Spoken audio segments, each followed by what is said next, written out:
Hello friends, welcome to our channel box office blockbusters. কথা বলবো রাজকুমার বনাম প্রিয়তমার 14 দিনের কালেকশন নিয়ে। আপনারা জানিয়ে দেই, রাজকুমার বনাম প্রিয়তমার ডে বাই ডে আপডেট ওয়েস কিন্তু আমরা দিয়ে থাকছি। আপনারা জানেন সুপারস্টার সাকিব খান স্যার অভিনীত রাজকুমার ফিল্মটি ব্লকবাস্টার ফিল্ম। বাংলাদেশের দর্শকরা এই মুভিকে এত বেশি সাপোর্ট করবে বা মুভিটি এত টাকা আয় করবে, এটা হতে পারে অনেকে চিন্তাই করতে পারেনি। কারণ আপনারা জানেন প্রিয়তমার যেরকম হাইপ ক্রিয়েট রিলিজ হওয়ার আগে হয়েছিল, রাজকুমার কিন্তু তেমন পারেনি, কারণ মুভির গানগুলি তো সফল হয়নি এবং আপনারা জানেন মুভির সেরকম ট্রেলার বা পোস্টারও দর্শকদের মন ছুঁয়ে যায়নি যেরকম প্রিয়তমা গিয়েছিল। যাই হোক, কথা বলবো এই দুই টিমের কালেকশন নিয়ে। ভিডিও ভালো লাগে তো লাইক করবেন এবং এখনও যদি বক্স অফিস ব্লগ বা চ্যানেলটি সাবস্ক্রাইব না করে থাকেন, সবার আগে সকল মুভির লেটেস্ট আপডেট এবং বক্স অফিস কালেকশন জানার জন্য আমাদের চ্যানেলটি সাবস্ক্রাইব করে নেবেন।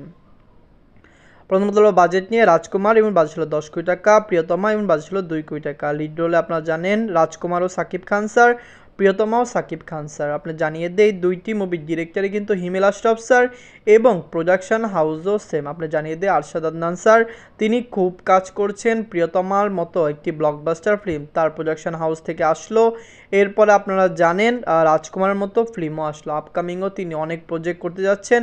আমরা এক্সপেক্ট করছি তাদের কম্বো আরও বেশি ফিল্ম দিবে, আরও ব্লকবাস্টার ফিল্ম দিবে। আপনারা জানেন সুপারস্টার সাকিব খান স্যারের প্রিয়তমা যেখানে সিঙ্গেল স্ক্রিনে ভালো কালেকশন করেছিল, সেখানে রাজকুমার কিন্তু পুরোপুরি মাল্টিপ্লেক্সে ভালো কালেকশন করেছে। রাজকুমার সিঙ্গেল স্ক্রিনে তেমন আয় করেনি, সিঙ্গেল স্ক্রিনে অনেক থিয়েটারের থেকে মুভির শো সরানো হয়েছে। কিন্তু আপনি জানিয়ে দেই সুপারস্টার সাকিব খান স্যার মানেই কিন্তু সিঙ্গেল স্ক্রিনের বাদশা।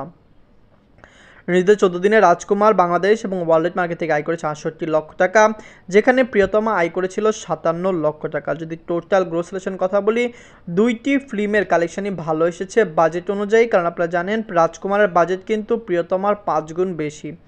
নিজেদের 14 দিনের টোটাল রাজকুমারের আয় হলো 23 কোটি 86 লক্ষ টাকা, যেখানে প্রিয়তমা আয় করেছিল 8 কোটি 24 লক্ষ টাকা। আপনার জানিয়ে দিই প্রিয়তমা one of the best film বাংলাদেশের ইতিহাসের এখন পর্যন্ত হাইস্ট গ্রোসিং ফিল্ম। মুভির কালেকশন কিন্তু 43 কোটি টাকা লাইফ টাইম কালেকশন, যেটি অনেক বেশি। রাজকুমার এই মুভির কালেকশন ব্রেক করতে পারবে কিনা সেটি ওভারসিজ মার্কেটে কালেকশন দেখলে আমরা বুঝতে পারবো। আপনারা যদি এখনও রাজকুমার না থাকেন, দেখবেন সুপারস্টার সাকিব খান স্যার তার ক্যারিয়ারের সবচেয়ে বেস্ট সময় রয়েছে। আপনারা জানেন এর চেয়ে ভালো সময় স্যার আসবে কিনা আমরা বলতে পারি না। তার আপকামিং দুইটি প্রজেক্ট আছে, তুফান এবং দরদ।